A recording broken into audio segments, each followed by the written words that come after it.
Hello guys, David Vos here again. Well, it's raining here in Alabama.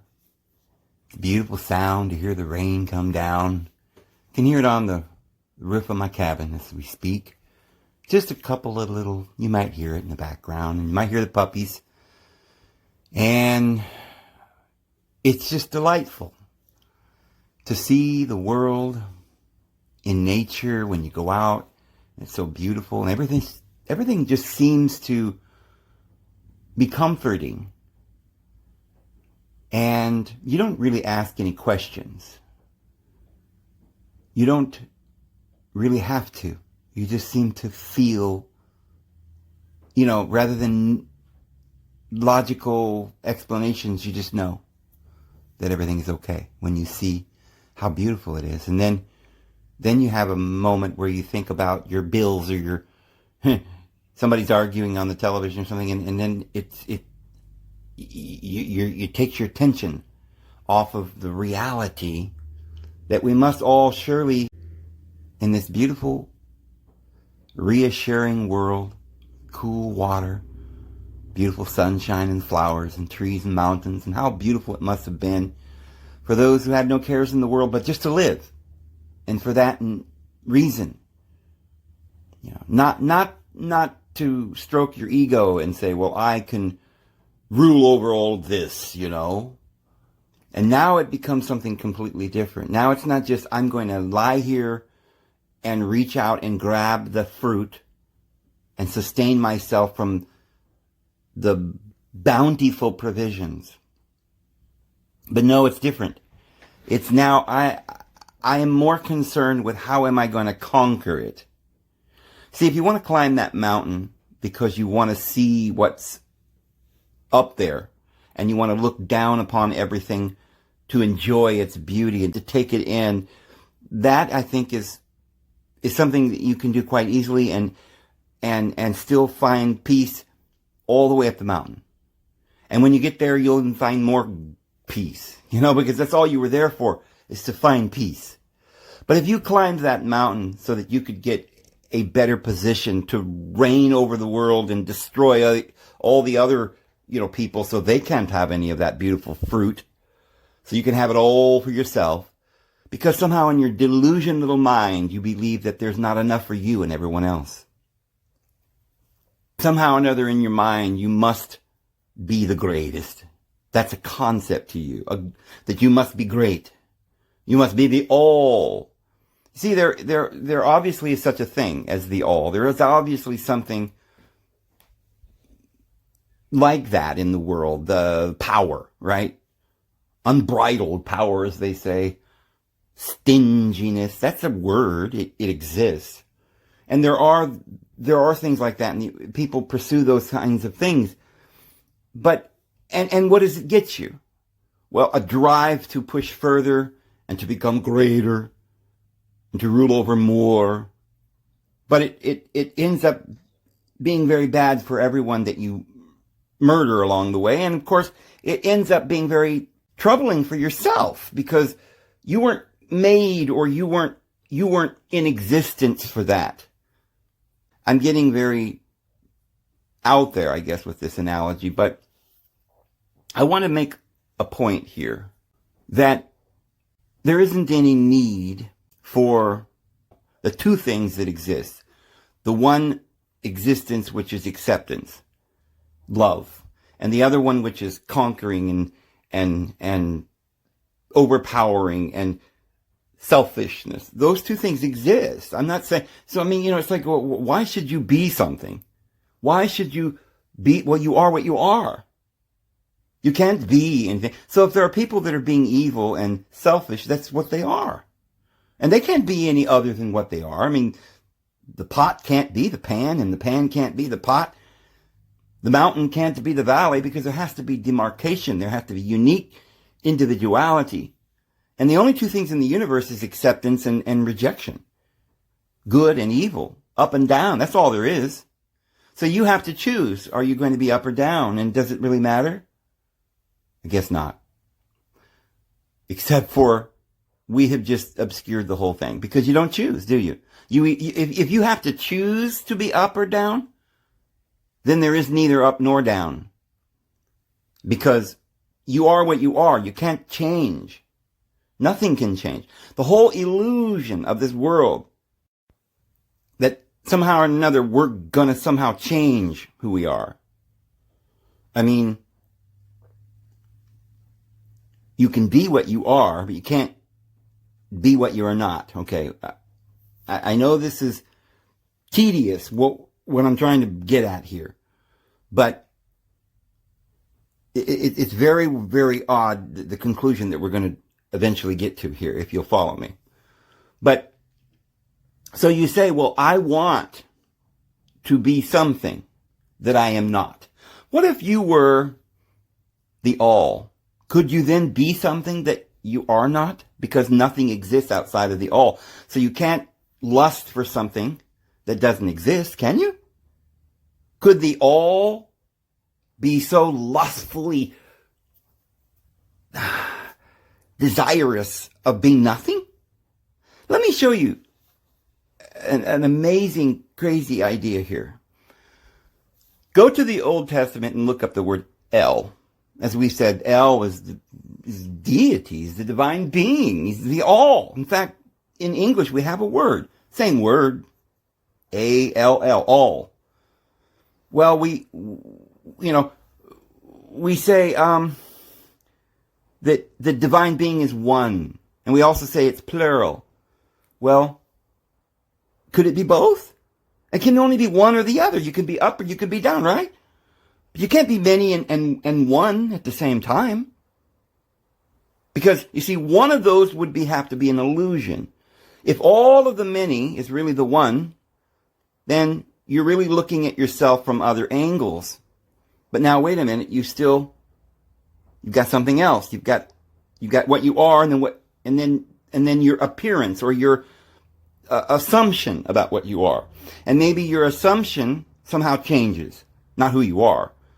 Maybe you didn't know that you were 6 foot tall and had tan skin and a scruffy beard until you looked into the mirror. You had no knowledge of it, but it still was true. So you're not pursuing to be a man who is scruffy beard and 6 foot tall. You're not pursuing that. You didn't know that. But you find out. So now again, we got two things. What you thought you were and what you decide you or see that you are after you've looked into the mirror. There's two things. But in reality, all along, you were only one thing. You just learned something. So, again, though, we still have two things. We have knowing that we are what the mirror says we are, because now we see it. And then we have the illusion that we're not that. So in some ways, we can say the universe is only one, because it is what it is. In other ways, we can say the universe is two. Okay, we have to have male and female. We have to have a trinity. We have to have the universe into different parts. And if it didn't have different parts, then you and I wouldn't exist, but only the Father in heaven would exist, because Jesus said the Father is greater than I am. We can't have something greater if it's not two. And yet Jesus at the same time says, I and the Father are one. This gets very interesting. So what does the word El mean, the divine one? The all. But it's interesting because in English, well, I know in many languages, it's like the definitive article.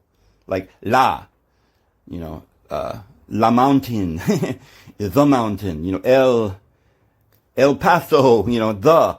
But even in Hebrew, El, if you look up El in the Bible, in the Strong's Concordance, the first place you'll come to is just El, and it's like 410 or 49 or something in the numbering. And the definition is, they say God. Well, of course, we're not going to get into the false deity that we spell G-O-D today, that was never really the El of the Hebrews, and it turns out to be one of the lesser children of the divine being that maybe rebelled, this G-O-D. Well, forget that for a minute. But they say that the divine being is El. So then we go to 411, 412, the numbering, because there's still some other words spelled E-L. Crazy enough, right? What's this word mean, E-L? Well, look it up. Oh, there's all kinds of things. Well, this L means this, and the same L means that. You say, well, no, those are different words because that one has some vowel markings, Dave. There's something, there's some little dots and some crosses there. Those weren't in the original. So in the original, it's just El. But somehow or another, according to the great scholars, El means the divine being here. But over here it means these, those. It's like a pronoun.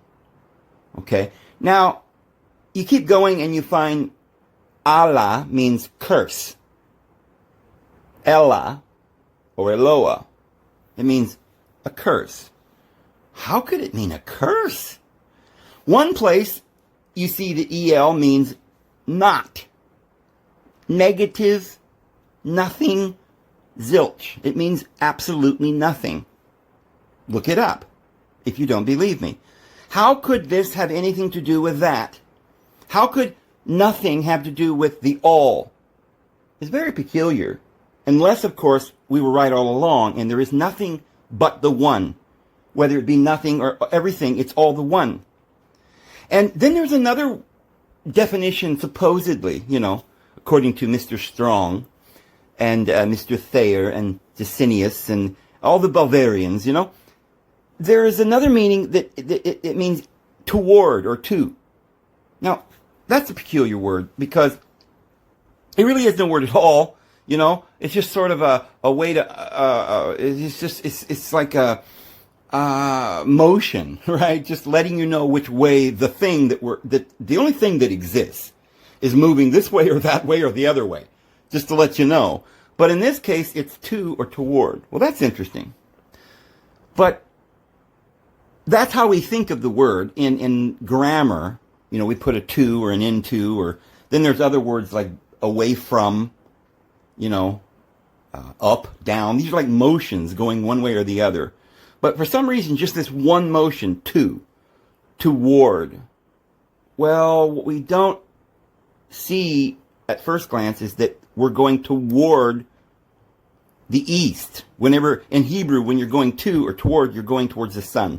The sun's always in the middle. And around the sun flies all the planets. Around and around we go. And the center is the light.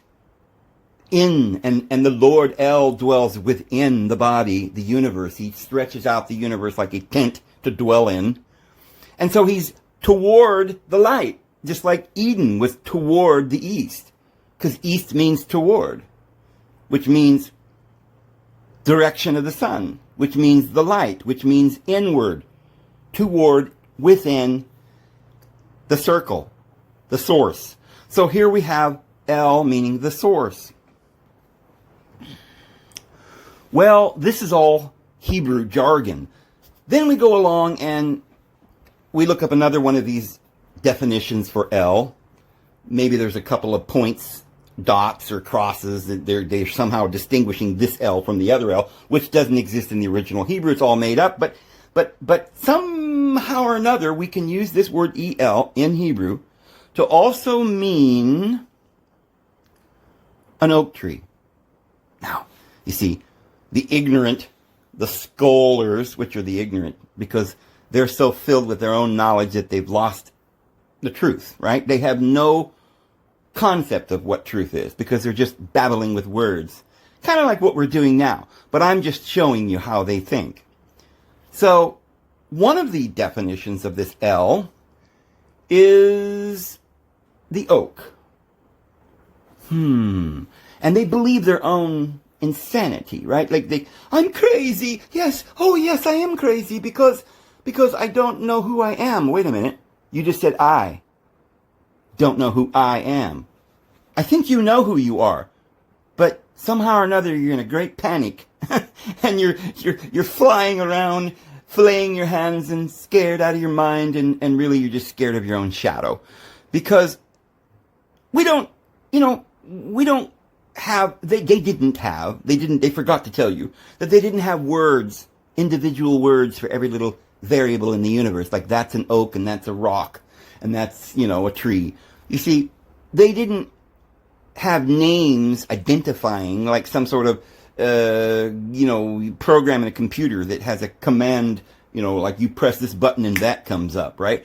No, but what we have here is the word, as we've been saying, the all, the great, the mighty. Because, isn't power, might, strength, isn't that the biggest thing we can think of? You wouldn't want to be weak, would you? Okay, so now if you're walking along through the forest and you see this big mighty oak, what would you call it? Oak? Well, that would be dumb, because if they were speaking Greek, they wouldn't understand you. You're speaking English. What are you going to say oak for? That's not the real word. That's just some English word that we made up since then. But the actual feeling one gets when they look at this mighty oak is, oh, wow, big. It's huge. It's mighty. Okay. Now, of course, we're not assuming that the tree is the Almighty. We didn't say that. But it does bring to mind, it gives you the impression that you're looking at the mightiness, the strength. Like, okay, I'm looking at the oak. It's reminding me of the all and the power. And so then we go back to the original explanation that they gave at the very beginning that we all forgot along the way. That El doesn't mean the divine being. He's not anthropomorphic. He doesn't have a big beard. He doesn't have hands. But what is he? He is the power, the all, the mightiness. And it's expressed with two letters. A bull. Well, a bull is very strong. Now we've got bull into the equation. Why? Because bulls are strong and mighty. And then we have a staff, a letter that represents a staff. Well, what do you do with a staff? You support yourself. So here we have something that supports you and is strong.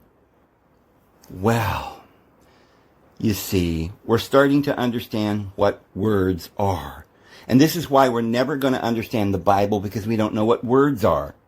And we don't realize that a long time ago, they used pictures to describe things, and we got feelings, and we had concepts that came from those pictures that told the story. Like a picture can be 1,000 words, right? Nowadays, we just got these words. And if we really want to describe something, you got to do it like I'm doing, and speak for an hour over a contraption with thousands and millions of words, and hoping that all of these words put together will explain the feeling that I have inside of me that I'm trying to express to you. And all I would have had to do was show you a picture of a tree or a mountain or flowers. They all kind of express the very thing that I want to tell you today. And so this is why, if you look on your screen, I'm going to show you some beautiful pictures, because that's all we care about. We don't care if the Bible is translated correctly. We don't care if, we worship on this mountain or that mountain, but we better make sure we're doing it in spirit and truth. You see, it doesn't matter whether you say in English Jesus, or or in Hebrew Isus, or whatever. Arabic is Isa, right? In Hindu it's Isa. Oh, blasphemy! You spoke the name incorrectly.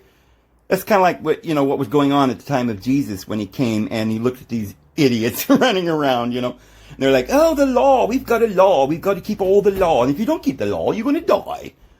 And Jesus says, I am the Lord of the law. I am the Lord of the Sabbath. But somehow another man was made for the Sabbath. Oh, wow. Somehow another, somebody made the Sabbath. Well, then if it was made, it didn't exist, right? It was just somebody's imagination. They imaged it.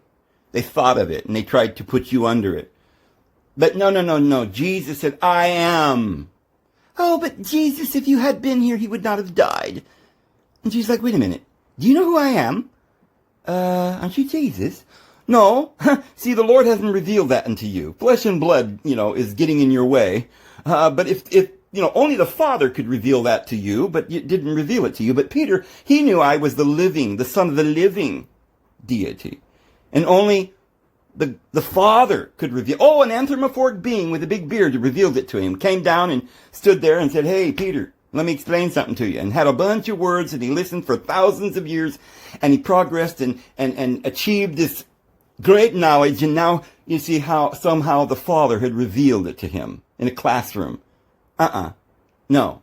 Well, wait a minute, Dave. Don't you always say that we're here in a classroom? We're here to learn by the things in which we suffer? Yeah. But I just explained to you, there's a dualism here. which doesn't really exist. In other words, this time and space doesn't exist, so therefore we're not learning anything. We're not in a classroom. Huh? Yeah, this is the amazing part of the universe. The greatest thing about the universe is it cannot be understood. And no matter how many times you go around and around in a circle, puffing our, like a grouse, puffing our chest out, right? Like a turkey gobbling, thinking we're just so amazing, right? Like a big gorilla pounding his chest. We're still just, after all, one of the bunch sitting around here, trying to understand, because we're looking out of these two little eyes at all these colors and shapes and forms and wondering how we fit into the picture. So, what I want to really get into today, friends, is the fact that, well, we just talked about the tetragrammation.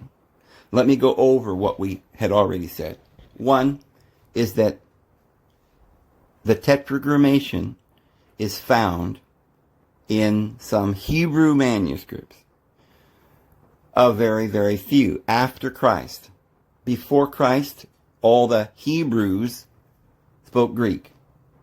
And you say, yeah, but they spoke Hebrew before that. Well, we don't really know that, because 600 years before Christ, they were down in Babylon.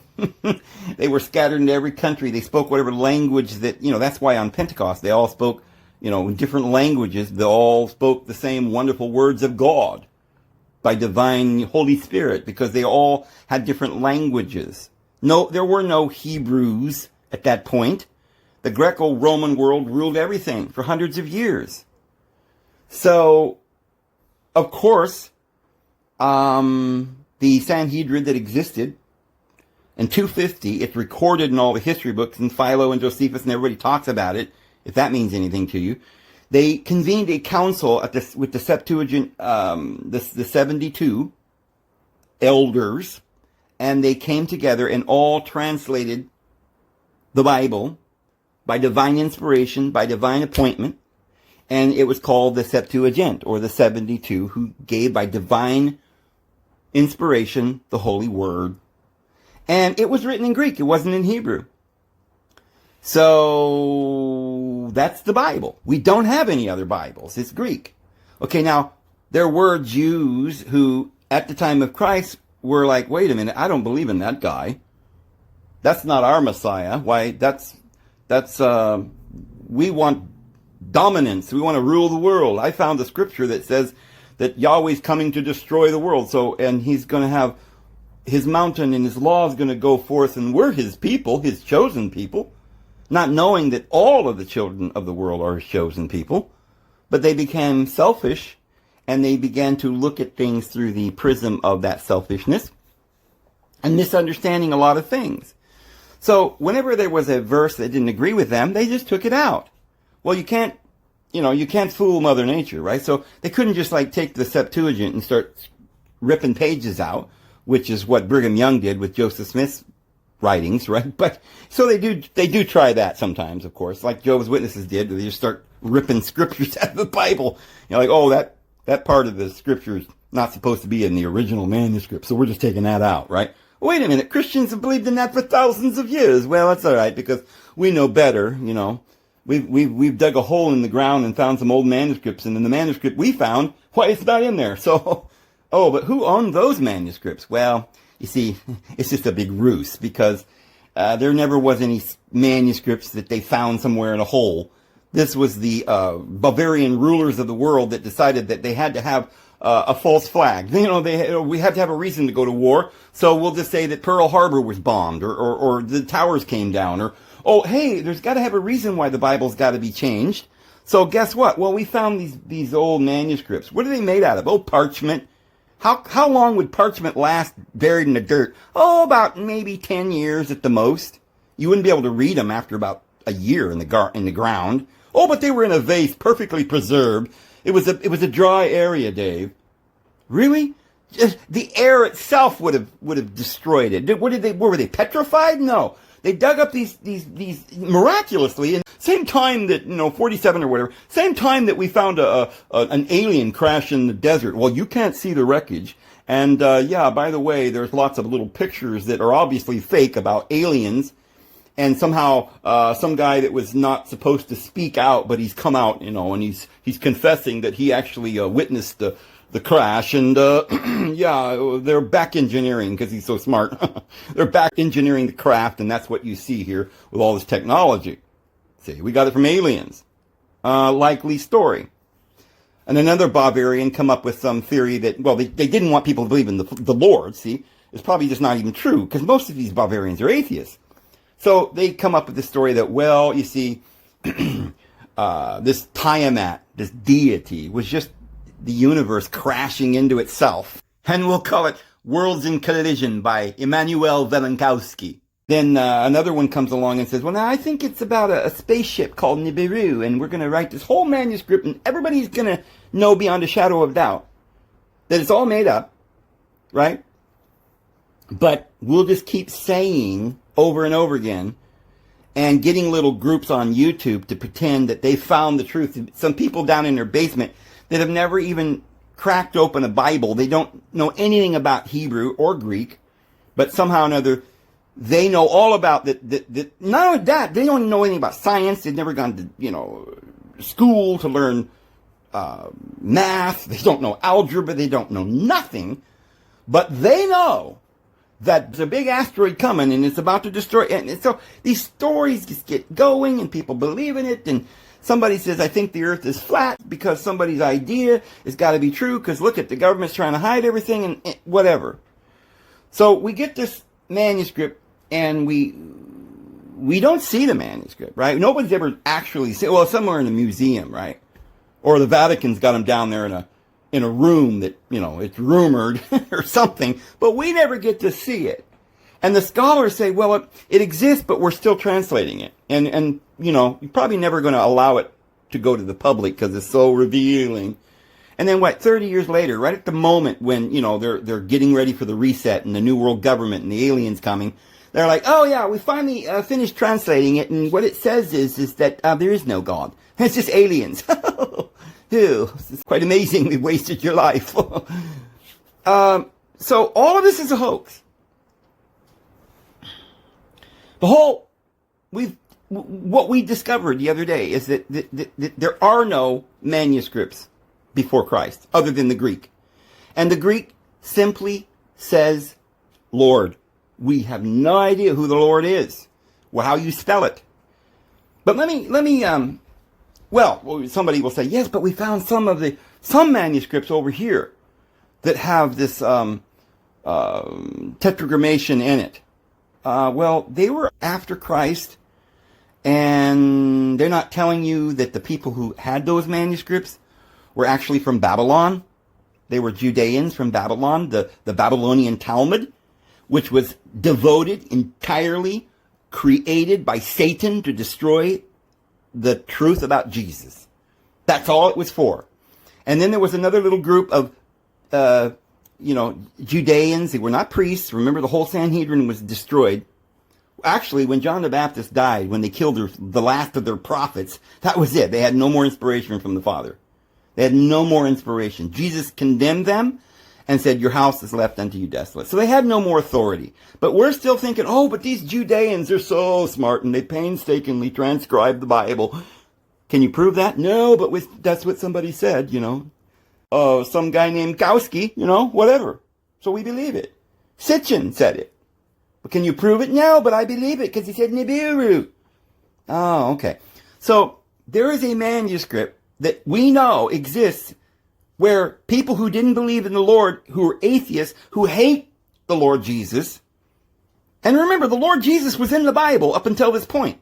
The whole Septuagint, all the Sanhedrin, the Jewish people, and all the Jews everywhere in the world, whether in Corinth or China, the steppes of the Mongols, or wherever you found manuscripts dated 200 BC or in the 2nd century, or as old as we can find, they all just say Lord.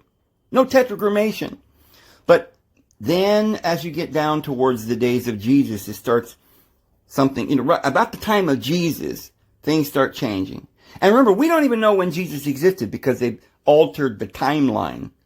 So we're like, well, wasn't he born in 0? We started the calendar with Jesus, right? Look, even that's not certain because the calendar, the Julian calendar, was started in 46 BC with a star that came from heaven that announced the birth of the Son of God, and every nation recorded it. This was 46 BC. So perhaps the old date line's completely messed up. And maybe, because, they're talking about Jesus 30, 40 years BC in the Talmud. So, look, friends, there is no way to go back and recover any of this information so that we understand what's going on here. Because the people who run the world have obfuscated everything. If you think you could figure out what day of the week it is, you're mistaken. Because you see, one day, long, long ago, we started the year in the fall at the winter equinox, or the fall equinox, I should say.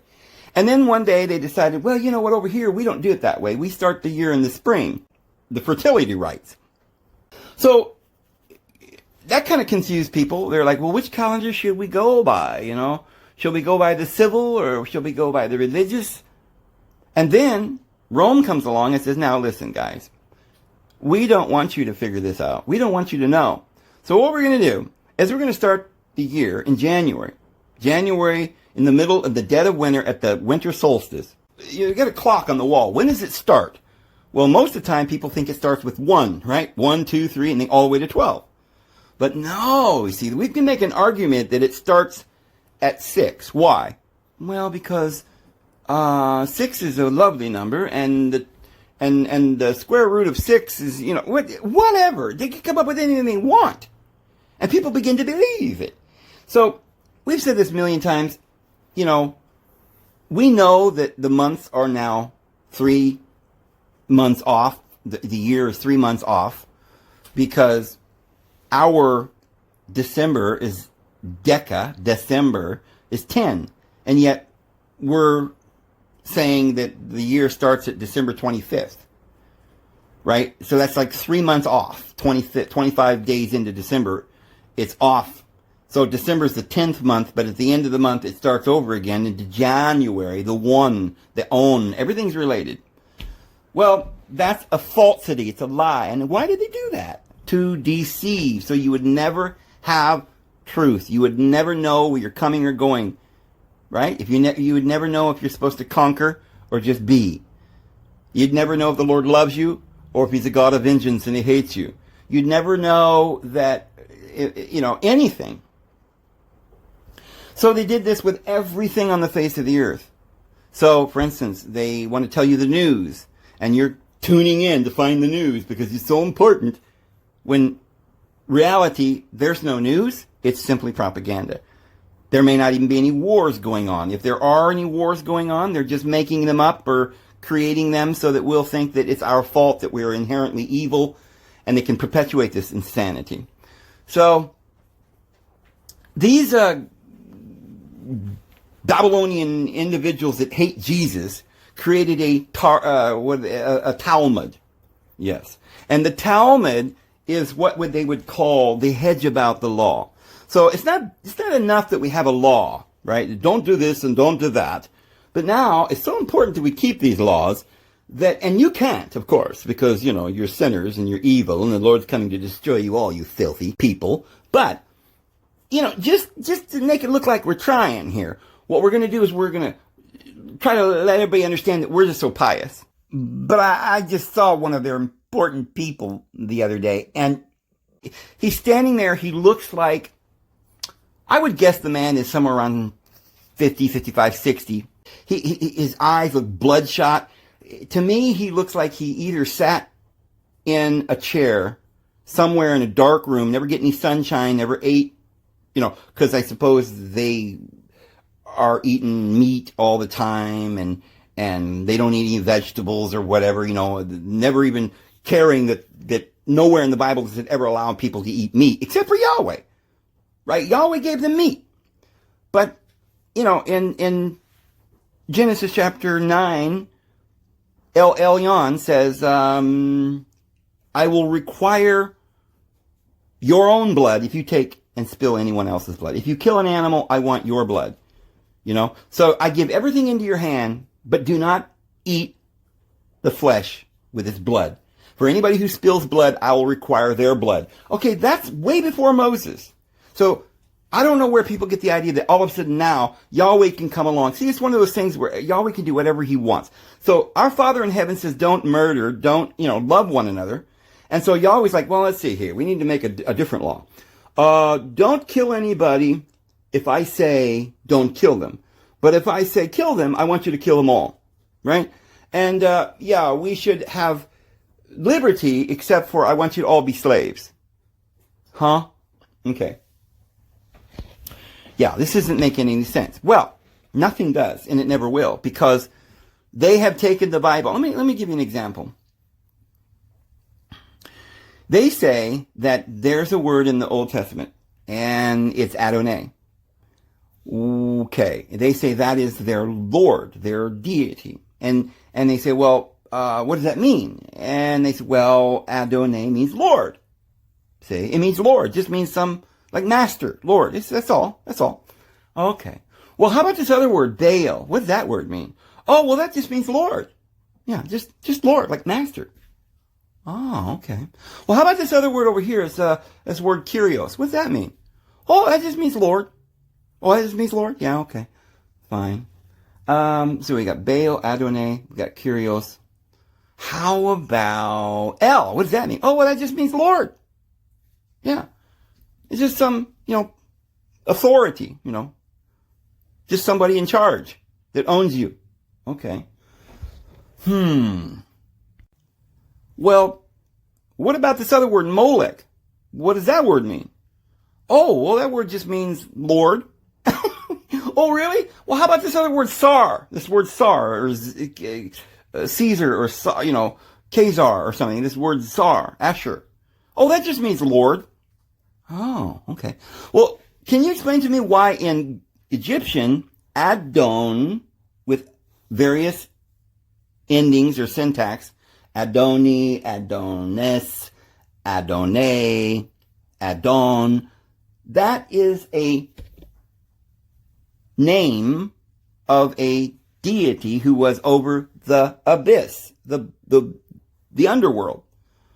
Oh. Well, you see, those stupid Egyptians, they just don't know what... I guess they're stealing our words. Okay, what about this Baal thing? Well, before we get to Baal, so you're going to call your deity the same spelling as the Egyptian. They existed simultaneously, the Egyptians and the Israelites. And while you're there, like say 2,000 years ago, you're running around saying, my Lord Adonai, and the Egyptians are going, my Lord Adonai, but he's the God of the underworld, and you're calling him your God, right? But you're just saying yours just means Lord. But theirs means a deity.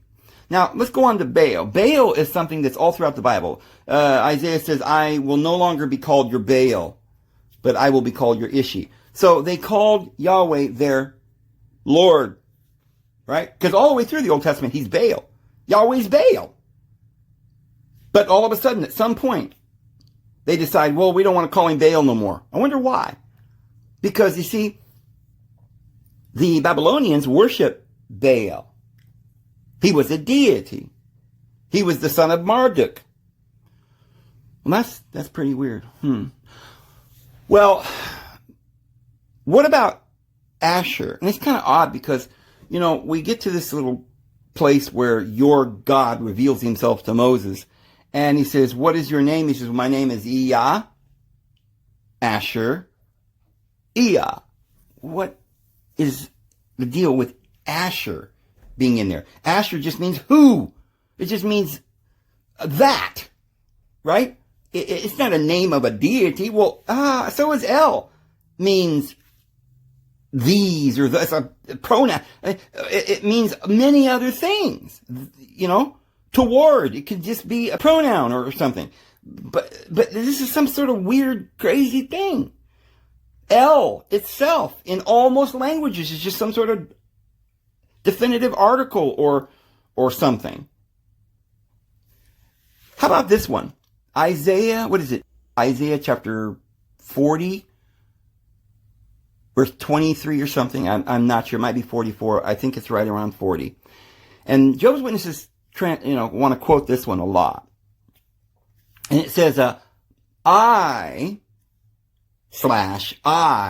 not sure where the slash, usually when they put a slash, there's missing words. And they're just saying there's some words in there, but that we don't want you to know. And then it says, am Jehovah. I am Jehovah. And besides me, there is no other God formed. Look at that in Hebrew. It says, wait till you hear this. Anoki. No words in between, as far as we know, unless they are aware of something that we're not aware of, some manuscript that they've hidden somewhere. But it's just Anoki, Yahweh. Well, now, you see, that's exactly how it is in the Epic of Gilgamesh, where it's Iyah. Remember Iyah, Asher, Iyah, same word, Iyah. Only this time it's got an H on the end. He is Iyah. Or he is. Because it's the verb to be, is. So it's he is. So it's Iyah. Remember, that's why there are some latter versions, Greek versions, around the time of Christ that write in the place of Yahweh, where we see Yahweh in the scriptures, they write I-A-O. It looks like a W because it's in Greek. But I-A-O. So you would pronounce the I-E, the A-A, and then the O. I-A-O. I-A-O. Well, that proves that we do have the pronunciation. They're vowels. I-A-O. Okay? We don't need to put more vowels to pronounce vowels, right? And they, at that time, 2,000 years ago, thought that that's what that word meant. And they didn't even transliterate the last H. Why? Because they weren't putting its tense in there. They were just writing the word, transliterating it, which proves that the H never was part of his name. It's just Iyah. So, in the Hebrew, it does say Inki as well as Iyah. Iyah, Inki. Inki, Iyah. And why do they do that? Same reason why in Greek we have ego, eme. It's not just am, but I am. Right?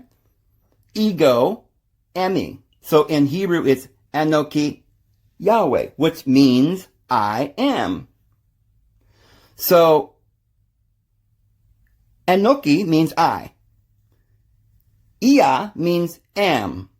And with an H on the beginning of the word am, it's a he, third person participle. So, you think that if these guys are actual scholars, the greatest scholars that ever existed in mankind's history, they studied faithfully down there in Babylon and made their little Talmud, which cursed the Lord Jesus and it exposes the whole thing there, right? And yet, we're going to trust those scholars who no longer had obviously they were defeated. The Lord won. The Lord came to the earth, condemned them, and they're gone. So now, they don't have a Jerusalem. They don't have a Sanhedrin. They don't have a priesthood. They don't have a lineage. They don't have nothing. But they're out there in Babylon, down there. That's why the Bible says, come out of Babylon, my children, because they don't want to come out. And they're down there, coming up with some cockamamie story about how, I don't know, how the world was made by a bearded man floating in yonder heavens. And Jesus said, don't you understand? I am. Not your ego, not your ignoramus, pompous little selfishness and your pride, you hypocrites. Don't you understand that there's two lineages, one from Cain and one from Seth, because there is the flesh and the spirit? Don't you understand, like Paul says, the Jerusalem that is now, she's represented by Hagar in the story. Who was Hagar? Well, she was a woman that was a slave woman, a concubine. You're all slaves, Jesus said. That's why you have to keep the Sabbath. My Father's above. He don't keep Sabbath. He doesn't need to rest. He don't have a beard. This is anthropomorphism. This is just your strange little thoughts in your mind. You're ignorant. You're hypocritical too, because you don't know what you're talking about. But you puff your breasts up and you think, you want everybody to think you know what you're talking about. And then you condemn others based on your arrogance, and you are the ones who will be condemned, Jesus said. You know neither the scriptures nor the power thereof. So when Paul says in Romans chapter 10, somewhere in there, I think it's 10:13, that whoever calls upon the name of the Lord Jesus shall be saved, quoting from Joel, the book of Joel in the Old Testament, which when you read any Bible today, King James or whatever, it says, whoever calls on the name of Yahweh shall be saved. And Paul is quoting from it. What's going on? We have the same thing in, we just mentioned, Isaiah chapter 40 verse 3. What, besides me there is no God, right? I am the only one. Anoki Iya, I am. So, I am and there's none else. Really is what it should say. It shouldn't say I am Yahweh. It should say I am. That's the word. That's what it means. Yahweh is just the third person participle of the verb to be. So therefore it should be I, Anoki, am he, and besides me there is no other. Okay? So, then we have Matthew chapter 3 that's talking about making the way of the Lord straight. You know, John the Baptist is saying, he's in the wilderness crying out, straighten the way of the Lord, right? Yahweh, make his path straight. And that is a quote from the Old Testament that says, make straight the paths of Yahweh. In both of the cases where you go back and find Yahweh in the text, it's not in the Septuagint. It's just Lord. Make the path of the Lord. And we know that the Lord there has to be Jesus, because it's the pathway of the Lord. Who is the Lord? Well, he told you, I am. Okay, now I know Yahweh claims to be the I am. You know, I am vengeance, and that is my name, and I am jealous, and okay, yeah, there's that I am. But you see, that's not the I am that's going to save us, the vengeance. If you can't see that, Mr. Rabbi, then you're blind. Your God, the God of vengeance, is not salvation, and there is no salvation in anyone else except for the one who is the true I am. Because even after the apparent death of Lazarus, the Egyptian Osiris, Jesus could raise him from the dead. You know why? Because he is. He didn't die. It's an illusion. There's only one L, the all. Yahweh doesn't even exist. It's just an illusion. Yahweh came down in a fiery flame, and it was gloom, and people were dying because they were following the lower ego, the God of vengeance. But, so there are places where this angel, as it says in Acts chapter 7, Galatians and Colossians, because the religion of the Judeans was the worship of angels, according to Colossians chapter 2. And so in various places, it was by the hand of an angel. It was the administration of angels. It was the worship of angels. It was the angel of the Lord, because our Father in heaven had already given them up. He gave them the sacred pronouncements from Mount Horeb, and they rejected it, according to Acts 7. And then they began to worship their God that they created out of a golden bunch of jewelry, and they made this calf, a golden calf, and they started sacrificing. And all the way through the Old Testament, the true Lord says, why are you doing this? You didn't do this to me. Now, it says you carried your tent, the tent of Molech. But we said the other day that Molech is just the father of Melchizedek. Molech is the son of Canaan. You know, that's the Kenan, or the Canaan, that's of the spelling of the line of Seth, not the Canaan that's of the spelling of Ham's son Canaan, which is the spelling of Cain. There were two different Canaans. But the Canaan that's in Luke chapter 3 that's in the Septuagint, but not by the Masorati, because they throw it out, because they don't want you to know it. And if you go and you find Jubilees and you find the Ethiopian canon, you find there's not just a Canaan that's supposed to be in there, but their whole story behind it, why they threw it out. Because Canaan had a man named Malek. And Malek got married to Zadok, and they had a Melchizedek priesthood. And they had a tent. It was the high priesthood. They didn't worship Melech. They had the tent of Melech. It was Melech's tent, because if you read the story in the original books that the Masoretic scribes, the liars, the Jewish Talmud people from Babylon, if you read what they threw out, you'll find that there was a higher priesthood, that this tent that they were using. I mean, somebody asked me the other day, if Jesus didn't believe in their religion, the Judeans, he condemned them, then why did Jesus say, that's my Father's house? And why did he cleanse it if it's just a piece of rubbish, right? If it's not his Father's house. Well, it is his Father's house. Jesus said, that's my Father's house. It must be a house of prayer. And he got angry and threw the money changers out. Why? Because that's not their tent. That's the tent of Melech from Melchizedek. Jesus was the high priest, king priest. That's why they say Melech means king. Well, it meant a man whose name was Melech, who became the first of the kings, the king priests, which is down through the line through Elijah and Moses was a king priest. But, you know, he also started the lower priesthood. And that continued on with the Judeans, the Aaronic priesthood. But the higher priesthood carried the tent. Now, they still had the tent, but they lost the Melchizedek priesthood. And it tells you the whole story. We talked about it the other day. Saul worshiped Yahweh. David went up to Nob, 2 miles from Bethel, the house of El, and got a ephod and a Urim and Thummim, an oracle, to talk to El and dance and got the Holy Spirit just like they did at Pentecost, because he had the higher priesthood.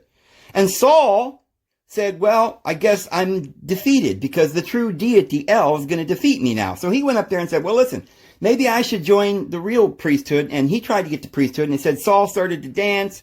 And they said, is Saul one of the prophets?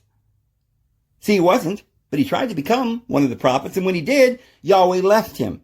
So what did Saul do? Well, he wised up and he realized you can't get truth from Yahweh. He's an angry deity sending lying spirits, and he's going to, he ain't no good. So he went to the witch of Endor, which doesn't mean witch. It means the wise woman, the high priestess from Endor. That's that town of Dor, right? The Dorians that we were talking about the other day, that's up there in Syria. There's a town called Dor, the Dorians. And so this is right by Serapheth, which is the widow's son, the woman of Zarephath. Jesus said, were there no widows in Israel when Elihu was on the earth? No, there weren't. Because your covenant was eventually going to die. You would eventually kill your own prophets. When John the Baptist came along, you just killed him. And his daddy, Zacharias, on the altar. And all the blood of Abel down to Zacharias shall be upon your heads. But you see, Elihu and Elisha, which got a double portion, went to Mount Carmel in the Greek area up around Damascus, and they conquered the Baal worshippers at Baalbek and set up at Mount Carmel the true priesthood of the Eleusinian mysteries from Elisha. So Jesus knew all of that. And Jesus also knew that the scribes and Pharisees didn't know what they were talking about. They didn't know the scriptures or the power thereof. And they always fill up their sins, and they were hypocrites and they were ignorant. So Jesus knew what we're about to share with you now. That none of these wise scholars of the world from Babylon seem to be able to understand. But Yahweh is an illusion. There is no Yahweh. Okay, that is a word that somebody says, well, we've got to pronounce it like this, is sacred, it's holy. That doesn't say that in the Bible. By the way, the Bible nowhere says that you should never pronounce the name of the divine being. Ever. It says don't take his name in vain. What does that mean? That means if you don't ever say his name, that's taking it in vain. They're doing the opposite. Taking the name in vain means to say what they do all the time.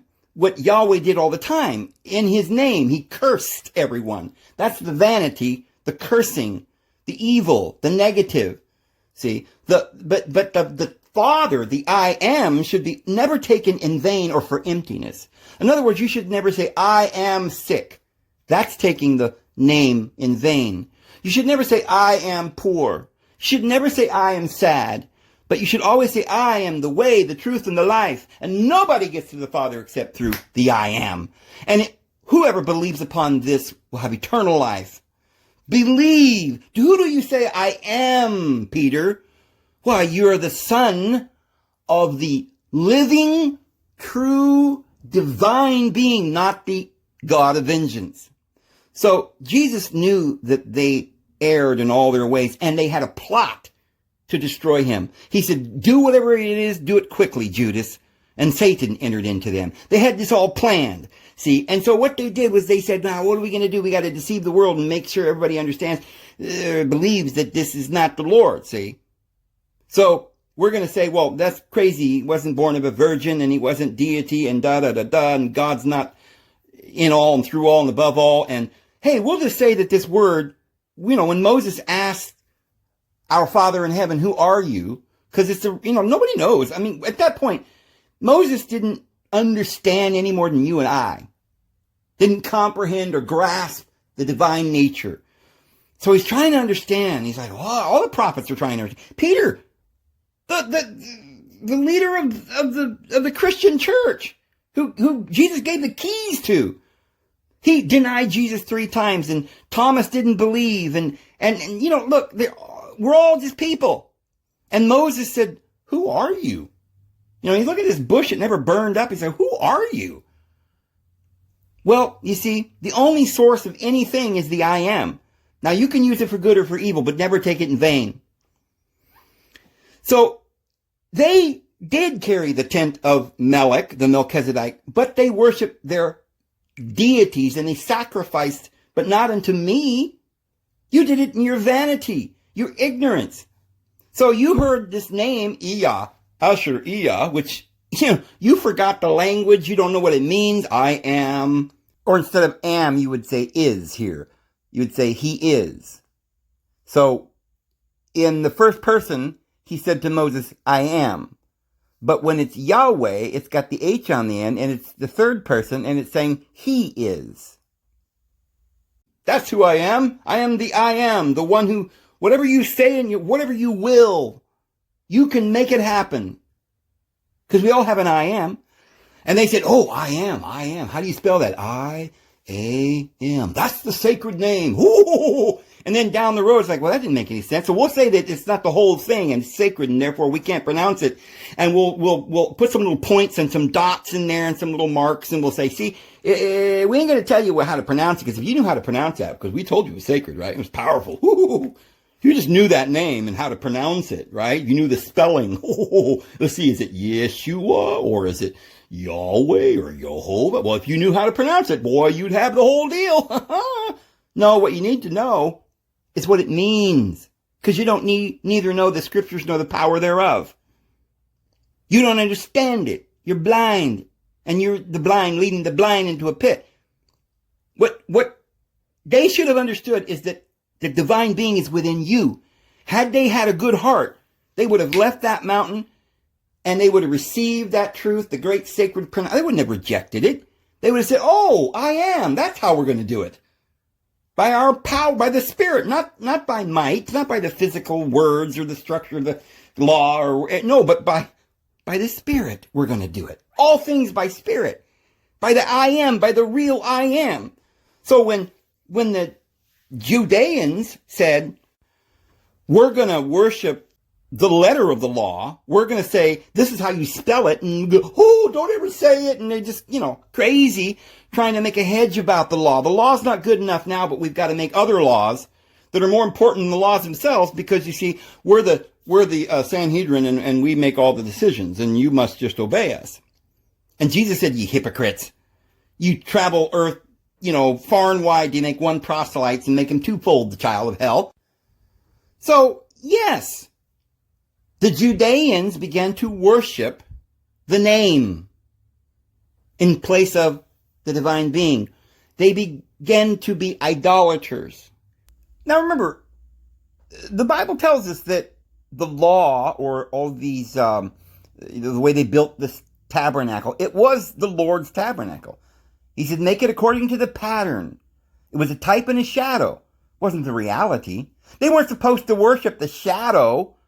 They were probably given a great vision of all the stars and the astrological, animals flying around. And they're like, let's worship this great, amazing cherubim, or the astrological signs and all these animals. And so they made a golden calf. See? Because they were looking at the image, the backside of the Lord's hand. They weren't really looking into his face because there was a veil. Moses came down with a veil.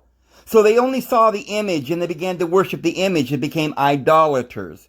And so all of these laws were never given that we would get down and worship law, that we would get down and worship a name and be saved by the spelling of a word or the keeping of a law, or we should make this universe, like we saw God, the universe, and we just took his image as the most important part and we worshipped it. We got down underneath, not the spirit. We don't worship in spirit and in truth.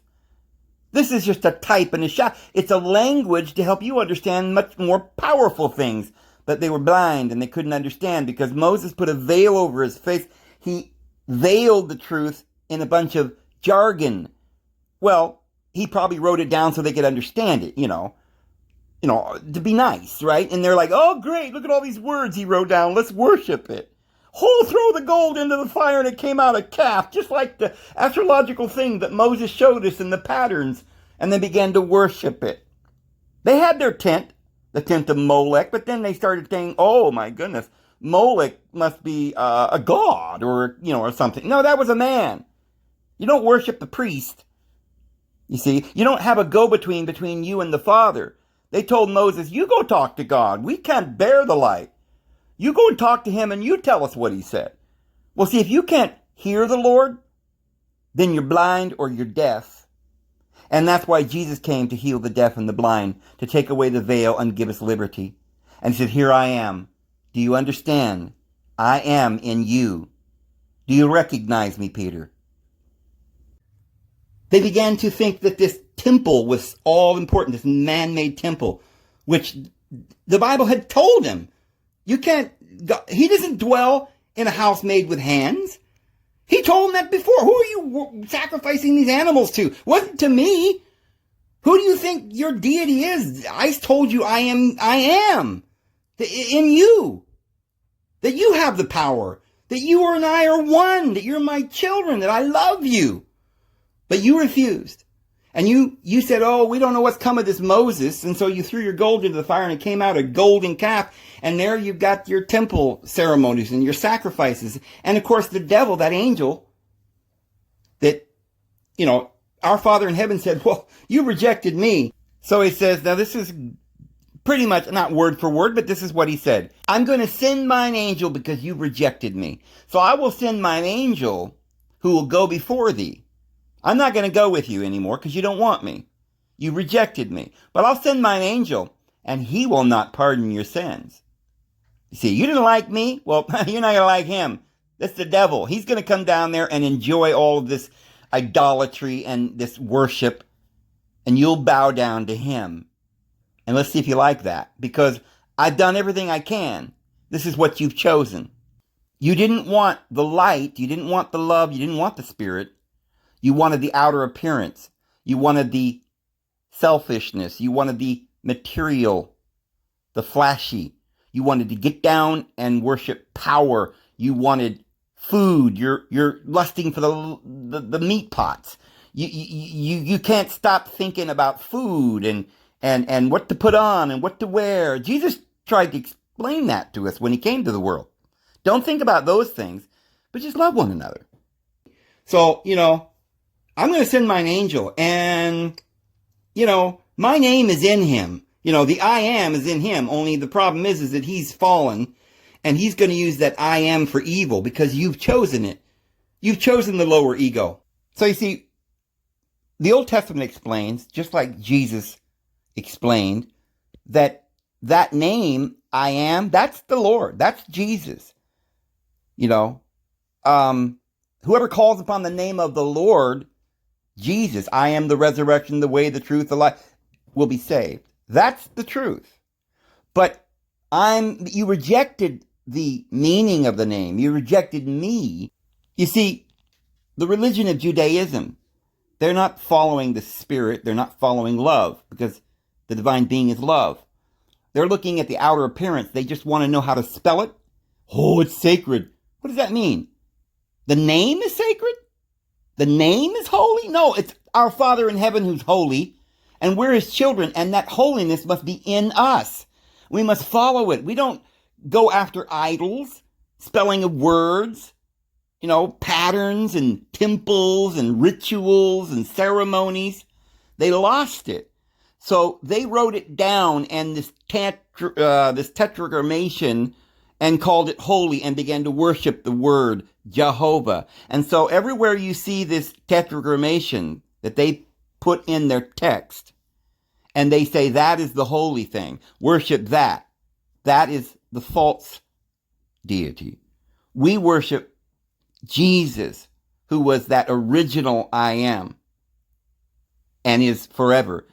The same yesterday, today, and forever. And the way we say it is Jesus Christ, because he explained or revealed the Father unto us. And we don't worship even the name of Jesus. We don't care how we spell it. As long as we can explain to people to follow that person that came and died for us and told us how to live and love one another, that's the one that we confess. You say, well, he's a black guy, or is he white, Dave, or is he Native American, Chinese? Who is this guy? What's he look like? Does he have a beard? It doesn't matter. He's our brother. So, it's like today we live in the world of this arrangement where there's different nations and they have different... But you see, the Bible's talking about a day where we're all going to come together and worship in unity. And we're all going to be brothers and sisters. And we're not going to be looking at, you have beard, you have a short hair, you're a girl, you've got white skin, I don't like that. You got black skin, I don't like it. We're all brothers and sisters. See, there's only one deity. We're all part of it. Time and space is just a concept. If you want to keep dwelling on the past and all your fears and problems and things that you're trying to overcome but you can't overcome because you won't let go and you forgive it, that's the whole point of Christianity. Forgive and let it go and let it be. Like John Lennon said, let it be, let it be, let it be, oh, let it be. Speak the words of wisdom, let it be. Oh, let it be, oh, let it be. Yeah, we gotta let it be. That's the name of the divine being, who's spirit, and is in you, and through you, and not just you. He's in all, and through all, and above all. These demons, that's the carcass, the cocoon. Let it go. That's the past. You hear tidings of good, cheer, right? Angels from the Most High in the future, right? The future, which is the potential, the center. We said we're going towards the all. And all of these variables, the angelic sons, the Ben Elohim, the children, the all the wonderful things, love and goodness and kindness, and these are the things that we're striving after. They give us good tidings, and beckon us on. And they bound those demons and threw them into the bottomless pit and locked them up. So we're not saying that there isn't a tetragrammaton in the Bible.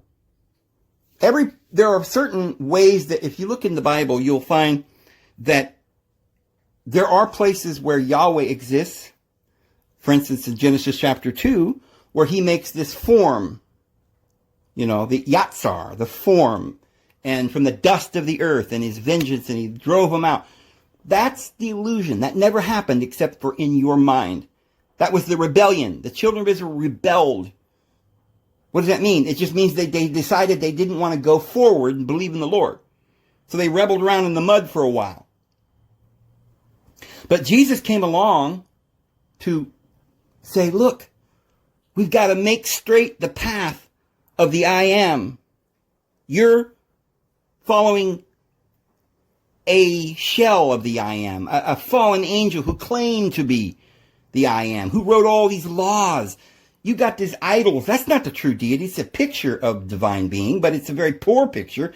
And you're worshiping the material. You're worshiping the letter. You're worshiping the concepts that you, in your illusionary mind and your fears, have created. You don't know the scriptures nor the power thereof. You're following blind guides into the pit. So, yes, in the place where, as we pointed out there in Joel chapter 2, where it says that whoever calls upon the name of the Lord, that's not Yahweh there. They lied. This is proof. We don't have any manuscripts to prove what it actually said in Joel, other than the Septuagint, which is Lord. So, yeah, whoever calls upon the name of the Lord. So when Paul says, Jesus is Lord, he meant Jesus is the true I am. The true one. The one of love, not this deity of vengeance, not the I am sick, not the I am poor, I am hate, none of that. Okay, but it truly is the I am. That if you believe in it, you'll have eternal life. Anyway, I'm over an hour, guys, and I'm going to go ahead and go, and I just pray that the Lord will bless you. We'll see you tomorrow. Have a good one.